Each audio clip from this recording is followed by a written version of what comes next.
እነሆ ከመስራት ይልቅ ማውራትን የፈለገ ነውና ምክንያት ደርድሮ ምን አለ? አሁን ይሄንን ገንዘብ ወይም ይሄንን መክሊት ወስጄ በምነግድበት ጊዜ ብከስር እነሆ ያ ባለመክሊቱ ቢመጣ መክሊቴን መልስ ቢለኝ ከየት አምጥቼ መልስለታለሁ? መክሊቴ ብከስርስ አለና ታማኝ የሆነ በመምሰል በመሆን ሳይሆን በመምሰል መሬቱን ቆፈረ ይላል። ቆፍሮም ዝም አላለም፣ መክሊቱን እዛ ውስጥ ቀበረው ይላል። እዛው ደፍኖ ቁጭ አደረገው። ከብዙ ዓመታት በኋላ ወገኖቼ የመክሊቱ ባለቤት ባለጸጋው ሰውዬ መጣና እነኛን አገልጋዮች ጠራቸው ይላል መድኃኔ ዓለም ኢየሱስ ክርስቶስ። አሁንም በመጨረሻው ዘመን ኑ ልጆቼ ብሎ ወደ ራሱ ይጥራል። አዎ እሱ ሲጠራ ለሹመት ነው። እርሱ ሲጠራ ለክብር ነው። እርሱ ሲጠራ ለታላቅነት ነው። እርሱ ሲጠራ ለከፍታ ነው። እርሱ ሲጠራ ለሕይወት ነው። እርሱ ሲጠራ ለበረከት ነው። ስለዚህ ጠራቸው ይላል። ጠርቶም ዝም አላላቸውም። ምን አደረጋችሁ አላቸው። ባለ አምስቱ ምን አለ? እነሆ 5 መክሊት ሰጥተኸኝ ነበረ፣ ስለሆነም ወጥቼ ወርጄ 5 አትርፌአለሁ፣ በአንድ ላይ እነሆ 10 አድርጌአለሁ አለ። የዚህን ጊዜ ያ ባለጸጋ አንተ ታማኝ አለው። እንዴት ደስ ይላል! አንተ ታማኝ በጎ አገልጋይ፣ በጥቂቱ ታምነሃልና በብዙ ላይ እሾምሃለሁ አለው። በብዙ ላይ በተሻለ ክብር ላይ እሾምሃለሁ አለው።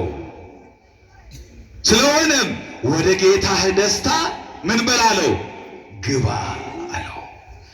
ያንን የገጽታ ደስታ መድኃኔ ዓለም ለሁላችንም ያሳየን። እሱን ናፍቀን ነው እንዲህ የተሰበሰብ ነው። ለዛ ጓጉተን ነው እንዲህ የመጣ ነው። ብርዱ ሳይበርደን ቀርቶ አይደለም፣ ዝናቡም ሳያስቸግረን ቀርቶ አይደለም። ነገር ግን ከዝናቡም ከብርዱም በላይ ለእኔና ለእናንተ መቀስቀሻ ፍቅር ሆኖ የጠራን ያ የጌታ ደስታ ቦታ ነው። ያን ስፍራ ናፍቀን ነው የመጣ ነው።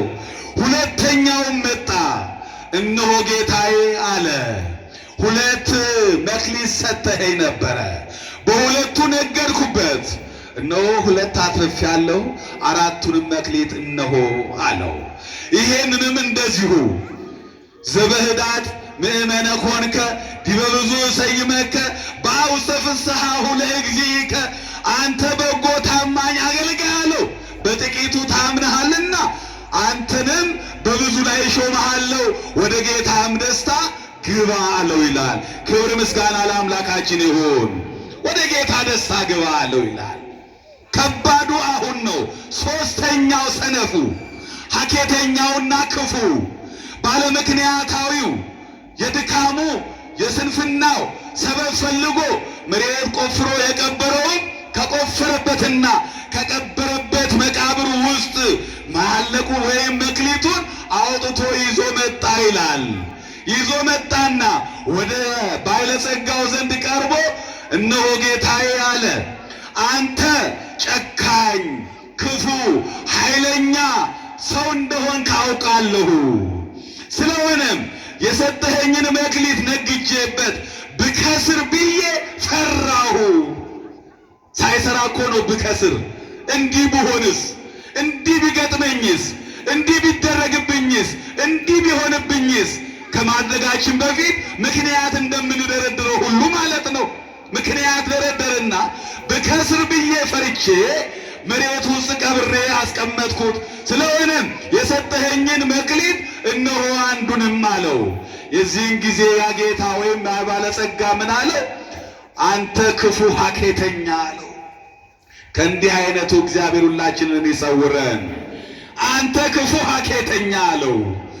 እኔ ጨካኝ እንደሆንኩ ክፉም እንደሆንኩ ካልበተንኩበት እንደምሰበስብ ካልዘራሁበት እንዳጭድ የታውቃለህና ነው እንዲህ የምትለኝ።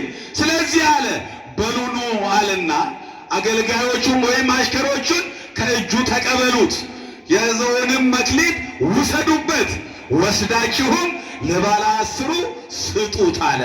ላለው ይሰጠዋል ይጨመርለታልም፣ ለሌለው ግን ያንኑ ያለውን ምን ይሉበታል አለ ይወስዱበታል አለ። ከመወሰድ እግዚአብሔር ሁላችንም ይጠብቀን። የተሰጠንን ይዘን እንድናተርፍበት መድኃኔዓለም ይርዳን። ወገኖች እንግዲህ ይህ ምሳሌ ነው። ያንን ክፉ ሰው ወደ ጨለማ ግዞት እንዲጥሉትም አደረገው ይላል በመጨረሻው ሰዓት። ይሄ በምሳሌ የተሰጠ ትምህርት ነው። ባለጸጋ የተባለው መድኃኔዓለም ኢየሱስ ክርስቶስ ነው። አሽከሮች የተባሉት ደግሞ በምሳሌ የተነገረላቸው ከቀደሙት መካከል ነቢያቱ፣ በኋለኛው ደግሞ ቅዱሳን ሐዋርያትን ነው። እስከ ፍጻሜው ድረስ ደግሞ መምህራኑን ሊቃውንቱን ነው። ከነቢያቱ ወገን ለምሳሌነት የሚጠቅመን ሙሴ ነው። ሙሴ በተሰጠው መክሊት 5 አትርፏል። ያውም ደግሞ 5 መጻሕፍትን ጽፎ ማለት ነው። ባለ 2 የተባለው ቅዱስ ጴጥሮስ ነው። እሱም ብሉይንና ሐዲሱን አንድ አድርገው ይነግሩታል አባቶቻችን፣ ይተረጉሙታል። ሙሴም ጴጥሮስም ከብሉያቱም ከሐዲሳቱም እየጠቀሰ ያስተምራልና 2 መጻሕፍት እንደገና ደግሞ አንደኛ ጴጥሮስ ሁለተኛ ጴጥሮስ መጻሕፍት አሉትና ባለ 2 የተባለው ጴጥሮስ ነው። በሌላ መልኩ ሊቀ ሐዋርያት ቅዱስ ጴጥሮስ ቀሌምንጦስን ደቀ መዝሙሩን በራሱ አስመስሎ ራሱን አህሎ እንዲወጣ አድርጓል። ቅዱስ ጳውሎስ ጢሞቴዎስን ራሱን አስመስሎ ራሱን አሳክሎ እንዳወጣ ሁሉ ማለት ነው። በኋለኛው ዘመን ደግሞ መምህራኑ ወይም ሊቃውንትም በራሳቸው እያስመሰሉ ያወጡት የነዚያ የባለጸጋውና የአገልጋዮቹ ምሳሌዎች ሆነው እስካሁን ድረስ ቀጥሏል ማለት ነው። ስለዚህ መክሊት የተባለው በብዙ መንገድ ይተረጎማል። እንዳልኳችሁ ሰዓቱ ይገድበናል። ሰፊ ትምህርት ነው ይሄ ትምህርት። እኛ ግን ለዛሬው እንዲጠቅመን ያክል ብቻ መክሊት የተባለው አንደኛ ስልጣን ነው። ስልጣን መክሊት ነው። ስልጣንን የሚሰጥ ሰው አይደለም። ሰው ለሰው ስልጣን አይሰጥም። ሹመት፣ ኃላፊነት፣ አደራ ከማን ነው የሚሰጠው? ወገኖቼ ተናገሩ። ከማን ነው የሚሰጠው? እግዚአብሔር ራሱ ነው የሚሰጠው። በጣታችን ምርጫ የምንሾመው አካል የለም። ምክንያቶች ነን እኛ። ሿሚው ባለስልጣኑን ባለስልጣን እንዲሆን አድራጊው እርሱ እግዚአብሔር ነው። እርሱ ካልፈቀደ በጣት የመረጥነው እኮ መንበሩ ላይ ሳይቀመጥ በውሃ ትንታ ሊያልፍ ይችላል እኮ። ነገር ግን እርሱ እስከፈቀደ ሁን ያለውን መጠቀሚያ ፈልጎ ሹመቱን ያሰጠዋል። ኃላፊነቱን አደራውን ያሸክመዋል። ሹመት ደግሞ አደራ ነው፣ ኃላፊነት ነው፣ ጠባቂነት ነው፣ አገልጋይነት ነው። ስለዚህ በተሰጠው ስልጣን በአግባቡ የሚሰራ በአግባቡ የሚያገለግል ታማኝ በጎ አገልጋይ የሚለውን የክብር ሽልማት ያገኛል። አለበለዚያ በተሰጠው ስልጣን ድሃ የሚበድልበት እነሆ ፍርድ የሚያጓድልበት ሆኖ ከተገኘ እንደዛኛው እንደ ክፉ ሐኬተኛ ተብሎ እንደተጠራው አገልጋይ ወቀሳና ከሰሳ ፍርድ ይጠብቀዋል ማለት ነው። ስለዚህ አንደኛ መክሊት እንዳልኳችሁ ስልጣን ነው።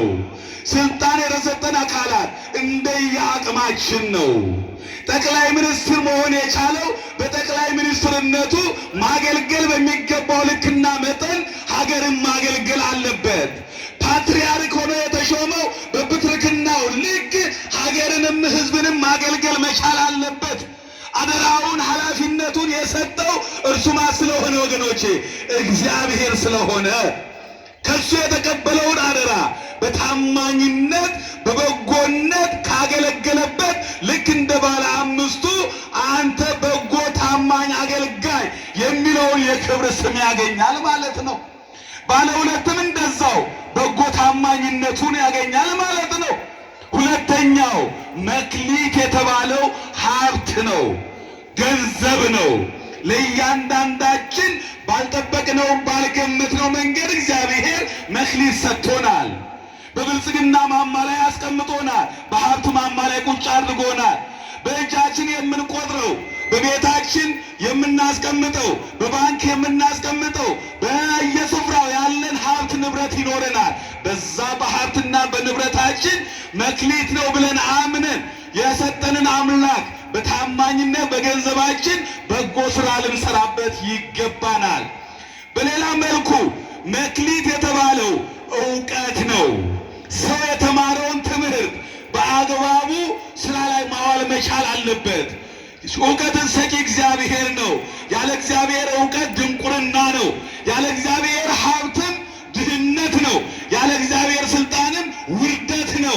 ስለዚህ ሁላችንም በተሰጠን መክሊት ልክና መጠን ድረስ አገልግለን ታማኝ በጎ አገልጋይ የሚለውን የክብር ሽልማት ለመቀበል መድኃኔዓለም ሁላችንንም ይርዳን። ወገኖቼ ክርስቲያኖች፣ በዚህ ሰዓት እዚህ ቦታ ዝናቡ እንዲህ እየዘነበ ብርዱ እንዲህ እየበረደ ቆሞ ማገልገላችሁ፣ ቆማችሁ ቃሉን መስማታችሁ በራሱ ይሄ መክሊት ማትረፍ ነው። በመክሊቱ መገልገል ነው። ቃሉን ለመስማት ጸጋ ያስፈልጋል፣ ስጦታ ያስፈልጋል፣ እድል ያስፈልጋል። ይሄንን እድል ያጡ ብዙ ወገኖች አሉ። እኛን እግዚአብሔር በቃሉ ጠጋኝነት እየጠገነን ነው።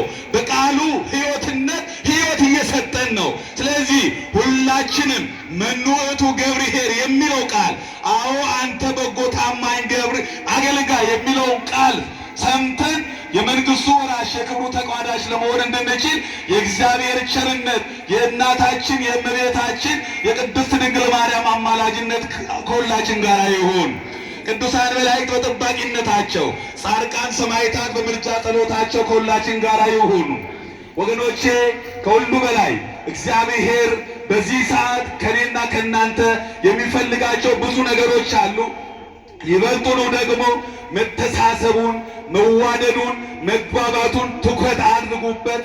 መገፋፋት ይቅር፣ መጣላቱ ይቅር፣ መሰዳደቡ ይቅር፣ መተማማቱ ይቅር፣ አንዱ በአንዱ ላይ ጥላቻ መዝራቱን ያቁም። እግዚአብሔር የሚፈልገው ተዋደን አንድ ልብ አንድ ሐሳብ ሆነን ማንን እንድናመልክ ነው? እግዚአብሔርን እንድናመልክ ነው። ከዛነ ከዚህ ነሽ የሚባለው ነገር ይቅር። እያንዳንዳችን አባታችንም ሕይወታችንም አንድ ነው። እርሱም ማን ነው ወገኖቼ? እግዚአብሔር ነው። እኛ የእግዚአብሔር ልጆች ነንና በፍቅር ሆነን እግዚአብሔርን እያመለክን እግዚአብሔርን እያገለገልን የክብሩ ወራሽ ለመሆን እንድንችል ቸርነቱ ሁላችንንም ትርዳን። ወገኖቼ እንግዲህ እንዳልኳችሁ አንደኛ ሰዓቱ፣ ሁለተኛ ዝናሙ እያስቸገረ ነው ያለውና ሰፊ ወንጌል አገልግሎት በዚያ አውደ ምሕረት ላይ በተለያዩ ጊዜያት እየተሰጡ ነው ያሉት። በርካታ ሊቃውንት አባቶች በደብሩ ውስጥ አሉ አውቃለሁ። ብዙዎቹ የመጽሐፍ ትርጓሜ መምህራን ቴዎሎጂያን የሆኑ ወንድሞች አባቶች አሉበት ደብሩ ላይ። ስለዚህ እነሱ በተደጋጋሚ ጊዜ እያስተማሯችሁ እንደሆነ ይገባኛል። እኔም ለመታዘዝ ያክሎችን ደቂቃ እዚህ ጋር የቆምኩት። ከዚህ በኋላ ቀሪውን ጊዜ እግዚአብሔር በአንድም በሌላም መንገድ ይመክረናል፣ ያስተምረናል። ስለዚህ ወደ ቤታችንም ስንሄድ በጎ ነገር በመንገዳችን፣ ወደ ቤታችን ስንገባ የምስራችሁ በቤታችን እንዲጠብቀን የእሱ ቸርነት ሁላችንንም ትርዳን። ድንግል ማርያም በአማላጅነቷ ከሁላችን ጋር ትሁን። አመሰግናለሁ። እግዚአብሔር ይስጥልኝ።